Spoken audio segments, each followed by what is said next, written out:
నిన్న ఏబిఎన్ ఛానల్లో కూర్చొని బోషిడికేగా ఫేమస్ అయినటువంటి పట్టాభి, మీ అందరికీ తెలుసు బోషిడికే అని చెప్పి మాట్లాడుతూ ఉంటాడు అతను అందరినీ.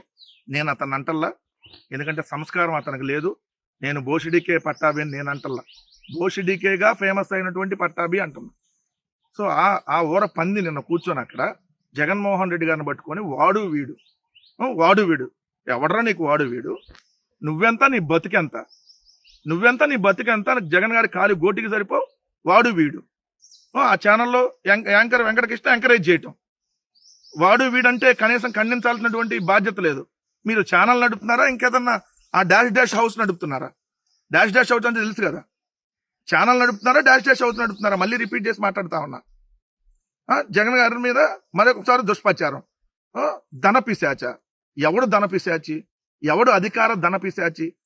డబ్బుల కోసం, అధికారం కోసం ఏ లత్కోరు పనైనా చేసేది ఎవడు? మీ నాయకుడు చంద్రబాబు నాయుడు. పిల్లనిచ్చినటువంటి సొంత మామని డబ్బుల కోసం, అధికారం కోసం వెన్నుపోటు పొడిచి ఆయన మరణానికి కారణమైనటువంటి నీచుడు చంద్రబాబు నాయుడు. అది కదా మీరు డిస్కషన్ పెట్టాల్సింది. కన్న తల్లిదండ్రులు చనిపోతే కనీసం తలకొరువు పెట్టినటువంటి నీచుడు, దుర్మార్గుడు, ధన అధికార పిశాచి ఎవడనంటే అది చంద్రబాబు నాయుడు కదా. కనీసం తలనేలాలు కూడా ఇవ్వలేనటువంటి దిక్కుమాలిన నీచుడు అని చెప్పి చెప్పాల్సింది ఎవరి గురించి? చంద్రబాబు నాయుడు గారి గురించి కదా. ఏదైతే తన సొంత తమ్ముడిని గొలుసులతో కట్టేసినటువంటి నీచుడు, దుర్మార్గుడు ఎవడు? డబ్బుల కోసం, అధికారం కోసం ఎవడి కాళ్ళైనా పట్టుకొని ఏ లత్కోరు పనైనా చేసేటటువంటి నీచుడు ఎవడు? చంద్రబాబు నాయుడు కదా.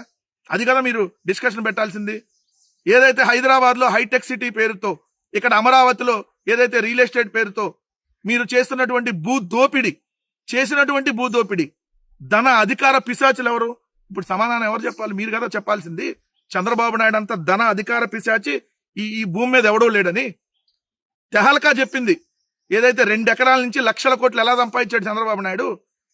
ఏమి పాలమ్మి పెరుగమ్మి హెరిటేజ్ లో మజ్జిగ ప్యాకెట్ల మీద సంపాదించాడా? 99 పైసలకి తెలుగుదేశం బఫూన్లగాలకి, ఉల్ఫాగాలకి, ఉరసాగాలకి భూముల్ని అమ్మి ఏదైతే వాళ్ళ దగ్గర నుంచి మళ్ళీ డబ్బులు తీసుకుంటున్నటువంటి ధన అధికార పిశాచి ఎవడు? రాజశేఖర రెడ్డి గారు చనిపోతే అంట జగన్ గారు సంతకాల సేకరణ చేపించాడా? మీరు కడుపుకి అన్నం తింటున్నారా, ఇంకేమైనా అశుద్ధం తిని బతుకుతున్నారా? ఎన్నిసార్లు చెప్పాలి మీకు? మనిషికో మాట, గొడ్డుకో దెబ్బ. ఈ తెలుగుదేశం వాళ్ళకి ఏ భాషలో చెప్పినా అర్థం కాదు. ఎందుకంటే మనిషి పుట్టక పుట్టినాడు కదా చెబుతాం. పట్టాభి, నువ్వు మనిషి పుట్టక పుట్టుంటే నీకు మేము సమాధానం చెప్పాలి. నువ్వు మనిషి పుట్టక పుట్టలేదు కదా, ఇంకేదో పుట్టకలో పుట్టినట్టున్నావు. అందుకనే ఇలాంటి కారు కొత్తలన్నీ కూస్తా ఉన్నావు. ధన అధికార పిశాచి చంద్రబాబు నాయుడు. ప్రజల్ని హింసించి డబ్బుల కోసం, లేదంటే అధికారం కోసం ప్రజల్ని హింసించేటటువంటి నీచుడు చంద్రబాబు నాయుడు అని చెప్పి మాట్లాడాలి.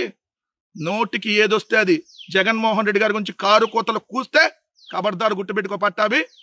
మళ్ళీ నీకు ఏ విధంగా తగిన శాస్తి చేయాలో అది చేస్తాం. అక్కడ దాకా నువ్వు తెచ్చుకోవద్దని చెప్తా ఉన్నావు. తక్షణం క్షమాపణ చెప్పు. వాడు వీడు అనే పెచ్చ కారు కొత్తలు కూస్తే నీ బలుపుని అడ్డంగా నిలువుగా ఎలా చీరేయాలో అలా చీరేస్తారు ప్రజలు. అక్కడ దాకా తెచ్చుకోవడానికే మీరు ఈ విధంగా బలిసి మాట్లాడుతా ఉన్నారు. ఆ బలుపు ఖచ్చితంగా తగ్గిస్తామనేది గుర్తుపెట్టుకో. నేను ఇంకా మీరు సామాజిక మాధ్యమాల్లో తిడుతూనే ఉన్నారు. మళ్ళీ ఇంకొకసారి హెచ్చరిస్తున్నా. పిఠాపురంలో ఒకసారి చెప్పాను మీకు, మళ్ళీ మీరు కూర్చొని పాత పద్ధతిలో గనుక మళ్ళీ నాయకులు మళ్ళీ మీరు పిచ్చి ప్రలాపనలు చేస్తే పర్యవసానాలు చాలా తీవ్రంగా ఉంటాయి, గుర్తుపెట్టుకోండి. మిమ్మల్ని మీరు కానీ మీ నాయకులు కానీ మీరు ఒక క్రమబద్ధంగా ఒక పద్ధతిలో మమ్మల్ని విమర్శిస్తే తప్పులను మేము సరిదిద్దుకుంటాం, వివరణిస్తాం. అలా కాకుండా వ్యక్తిగతంగా మళ్ళీ పాత పద్ధతిలో చేస్తే ఈసారి నేనే చెప్తున్నా.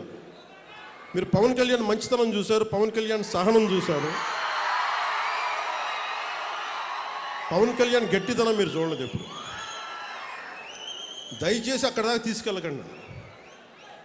ఎందుకంటే నాకు క్షమ ఉండదు నా దగ్గర. మీలాంటి వాళ్ళకి, రిపీటెడ్ అఫెండర్స్కి, క్రైమ్ చేసి తప్పించుకుందాం అనుకున్నోడికి, రిపీటెడ్ అఫెండర్స్కి నా దగ్గర క్షమ ఉండదు. చాలా భరిస్తాం, చాలా సహనంతో తీసుకుంటాం.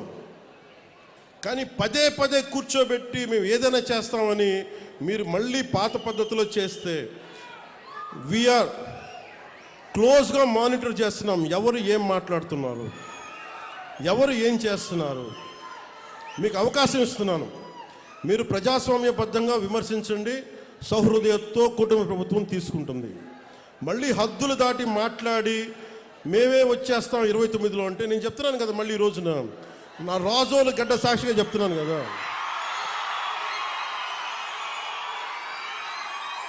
నా రాజోలు గడ్డ సాక్షిగా చెప్తున్నా.